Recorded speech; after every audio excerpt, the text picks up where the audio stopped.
ఎట్లా మీ బాండింగ్ ఎట్లా ఉండేది అఖిల ప్రియ తోటి? మాట్లాడండి మా ఆయన మాట్లాడతాడు సార్. లాస్ట్ టైం మాట్లాడారమ్మా అఖిల తోటి మీరు? నేనేం మాట్లాడలేదు సార్. ఎట్లా ఉండేది మీతో ఇక్కడ? మాతో మంచిగా ఉంటుంది సార్, చాలా మంచి పాప సార్.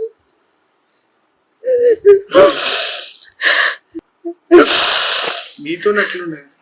అందరితో మంచిగా ఉంటుండే. ఆమె పెద్దమ్మ అంటుండే. ఇంట్లోనే ఆమె పెద్దమ్మాయి. మా చెల్లికి ఇద్దరు, మా చెల్లెలకి ఇద్దరు. ఆమె మా చెల్లి మంచిగా ఉంటుండే. మాట్లాడారా మీరు అఖిల ప్రియతో? లేదు, ఈమె నా కూతురు మాట్లాడింది ఆమెతో. చివరిగా మాట్లాడింది మేడం. రాత్రి 11 గంటల వరకు మాట్లాడుకున్నాం. చాలా రోజులు అయ్యామి మనం కలుసుకోక అని 11 గంటల వరకు మాట్లాడుకున్నాం. వాళ్ళ ఇంటి దగ్గర పోయినా మా పిన్ని సార్, నేను వాళ్ళ పెద్దమ్మ కూతురు. చాలా రోజులు అయ్యామి అని మాట్లాడుకున్నాం. అక్కడ ఫుడ్ బాగాలేదంటుంటివి, ఇక్కడ ఫుడ్ బాగుందో మీ అంటే బాగుంది అన్నది.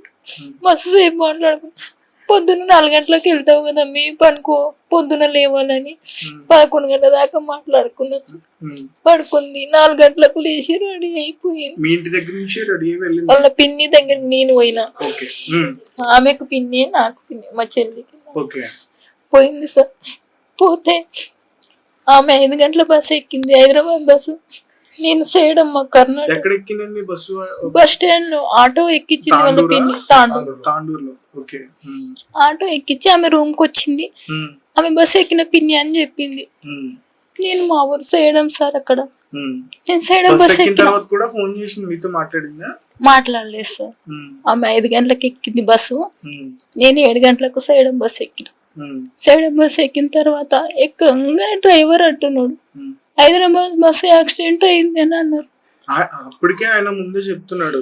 నేను బస్సు ఎక్కగానే అంటున్నాడు సార్, ఆ బ్రిడ్జ్ మీదకి బస్సు వచ్చింది అప్పుడే అంటున్నాడు సార్ అని. నేను డ్రైవర్ దగ్గరకు పోయినా, ఎన్ని గంటలు sir bus? First bus, second bus అంటే 4:30 అయిందమ్మా అన్నాడు. కాదు సార్ కరెక్ట్ చెప్పండి, మా సెల్లెలు ఉండదని పోయిన సార్ దగ్గరికి. ఈ వీడియో చూడమ్మా అంటే నాకు కొంచెం కనబడ్డట్లు అయింది, కానీ మా పిన్ని కనలేను నేను. ఆమె నా దగ్గర ఆమె ఫోన్ నంబర్ లేదు, ఇప్పట్లో మాట్లాడలేము ఫోన్ లో. ఆమె ఇక్కడ యాక్సిడెంట్ అయింది అంటున్నారు సార్. మేము పేరు పెట్టే పిలుచుకుంటాం మా పిల్లని. యాక్సిడెంట్ అవుతుంటే హైదరాబాద్ బస్ అన్నారు. అఖిలకు ఫోన్ చేయమ్మా అన్న. అప్పటి నుంచి ఫోన్ చేస్తుంటే ఫోన్ ఎత్తలేదు. స్విచ్ ఆఫ్ రాలేదు, రింగ్ అవుతుంది కానీ ఎత్తట్లేదు. ఏమేమనుకుంటుంది అంటే అప్పుడప్పుడు నిద్రలు ఉంటది, సైలెంట్ లో పెట్టింటది. అది ఎత్తది రా చూద్దాం, 8 గంటల వరకు దిగుతుంది కదా, దిగినాక చేస్తుంది అని అదే ఓపెన్. నేను అప్పటికి ఈ ఇంటికి వచ్చిన, ఇంకా గేట్ మీద దిగి ఇక్కడికి వచ్చిన సార్. ఇక్కడికి వచ్చి వెంటనే ఎంబడిగా కార్ తీసుకొని అక్కడ సేవలు పోతూ అందరికి వీడియోలో ఉంది.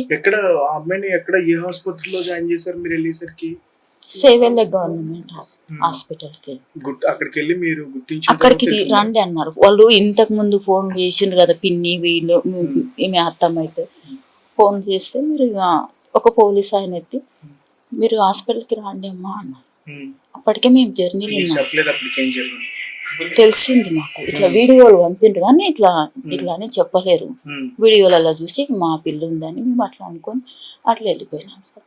హాస్పిటల్కి పోయినాక చూడు అన్నారు కానీ ఆమె దగ్గరకు మాకు ధైర్యం. దూరం నుండి వేరే వాళ్ళని చూసి నేను భయపడి బయటికి వచ్చిన. ఈమె దగ్గర హైదరాబాద్ కాన్స్టిట్యూషన్ పోతుంది, మా పై ముందు పోయింది, మేమేది గుర్తించారు. నేను ఆమె దగ్గరికి వెళ్ళలేను సార్, నాకు భయం. సెకండ్ ఏదో మేము బస్సు ఎక్కింది మేము చూడలేము సార్. ఆటో ఎక్కించింది మా పిన్ని ఇంటికి వచ్చింది అంతే సార్. ఈమె ఆడ యాక్సిడెంట్ దగ్గరికి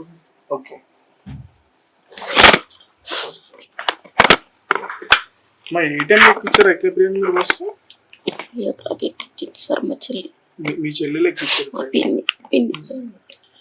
ఇట్లా బాడీ పరిస్థితి అసలు ఏంటి? మీరు చివరిగా నేను హైదరాబాద్ హాస్పిటల్కి వెళ్తున్నా సార్. ఇట్లా బస్సు యాక్సిడెంట్ అయ్యింది. రాసే వాళ్ళు తీసే వరకు టైం పడుతుంది, మీరు రిటర్న్ వండి అన్నారు. ఆ బస్సులో మా బాబు ఉందని మాకు తెలియదు సార్ అప్పటికి. మేము రిటర్న్ ఒక 20 కిలోమీటర్స్ అట్లా పోయినాము. మా పిన్ని ఫోన్ చేసింది, బస్సులో పడదు చెల్లెలు ఉంది నాకు రిటర్న్ వెళ్ళాం అని అంటే రిటర్న్ వెళ్ళినాం సార్. మొత్తం వార్డులన్నీ నింపినాము, ఎక్కడ నేను చాలా సార్లు ఫోన్ చేసిన సార్. నేనే చేసిన మా చెల్లి ఫోన్ కు చేస్తే లాస్ట్ ఒకసారి 10 times అట్లా చేసిన తర్వాత ఒకసారి లిఫ్ట్ చేసిండ్రు. ఎవరు మీరంటే అఖిలకు తోటి మాట్లాడిపియండి అని అడిగిన. అంటే మీరేం కావాలంటే తన అక్కని అంటున్నా నన్ను. నేను ఇప్పుడు ఏం చెప్పాము, మీరు చేవెళ్ళ హాస్పిటల్ దగ్గరికి రండి అంటే మా పాప ఎట్లుంది అంటే కూడా ఏం లేదు, మీరు హాస్పిటల్ కాడికి వస్తేనే మేము అన్ని వివరాలు మీకు ఇస్తాము అంటానని అన్నారు సార్. వెళ్ళిన వార్డులు మొత్తం దిగినాం సార్. ఇట్లా కాళ్ళు చేతులు విరిగిన వాళ్ళు ఉన్నారు, మొత్తం ఎక్కడ కనిపించారు సార్.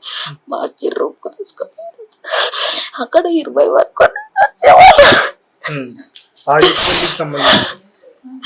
అక్కడ డెడ్ అయిన వాళ్ళని ఒక రూమ్ లో వాడేసిండ్రు సార్. మొత్తం అందుట్లో మొత్తం తిరిగి చూసిన ఎక్కడ గుర్తు తెలియలేదు సార్.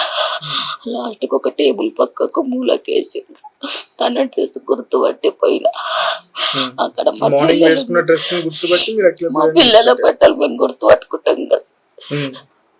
దగ్గరికి వెళ్ళి చూసిన సార్, ఇప్పటికీ ఏం లేదు సార్, అయిపోయింది. చెయ్యి కూడా పట్టుకొని చూసినాము, కొంచెం ఏమన్నా ఊపిరుంటే హాస్పిటల్కి తీసుకెళ్దామని. అప్పటికే అయిపోయింది సార్. దాని తర్వాత ఫోన్ ఇవన్నీ కూడా మీరు కలెక్ట్ చేసుకున్నారు. లాస్ట్కి వచ్చే మూమెంట్ లో శివం ఇచ్చిన తర్వాత మా అన్న పోయి తీసుకొని వచ్చింది సార్. మేము అడగలేము, ఫస్ట్ మా పాపనే కావాలన్నట్లు. ఇక్కడ బాగా తాకింది, తలకు వెనుకల తాకినాయి సార్. ఇట్లా వట్టి లేపినాము, 2-3 స్టోన్స్ కంకర్ కిందకి పడిపోయి ఫుల్ బ్లడ్ వచ్చేసింది సార్. అప్పటి వరకు బ్లడ్ లేదు తన దగ్గర. ఇక్కడ ఒక్కటి కమిలిపోయినట్లు కనిపించింది అయితే మాకు. మీరు అడుగుతున్నప్పుడు డాక్టర్స్ కి అంటే హాస్పిటల్ తీసుకొచ్చిన టైంలో ఆమె ఊపిరితో ఉందంటే లేదు సార్, అక్కడనే ఇది అయిపోయింది సార్, స్పాట్ లో డెడ్ అయింది సార్. మా ఒక విషయం చెప్పండి ఫైనల్ గా, మీరు ఎంతో కష్టపడి ఆ పాపను చదివించుకున్నారు. ఇది ఖచ్చితంగా ప్రభుత్వ అధికారి నిర్లక్ష్యం. ప్రభుత్వం సార్, నేను అక్కడ చెప్పి మా చెల్లిని మాట్లాడినాం సార్. మేము కింద పడితే పట్టుకోవట్లేమి, పైకి కూర్చునేటి వాటర్ దాపిపోయిండ్రు సార్. అంతే సార్, ఏం రెస్పాన్స్ కాలేరు మాకు. మీరు ఫస్ట్ రోడ్లు బాగు చేయండి, ఇటువంటి ప్రమాదాలు జరగరాదంటే చెప్పినాం సార్ గట్టిగా. డిమాండ్ చేయాలనుకుంటే ఏం డిమాండ్ చేస్తారమ్మా? ఎవరికి ఇటువంటి ముందలకి జరగరాదు సార్. అంతే ఫస్ట్. అసలు మా రోడ్లు అనేటివే ఖరాబ్ ఉన్నాయి సార్. మొత్తం కారు పోతుంటే కూడా కింద తాకినట్లయితే సార్ ఒక్కొక్కసారి అంత పరిస్థితి అంత ఘోరం ఉంది సార్. రోడ్డు ఇవన్నీ జరగడానికి కారణం రోడ్డు ప్రభుత్వం నిర్లక్ష్యమే.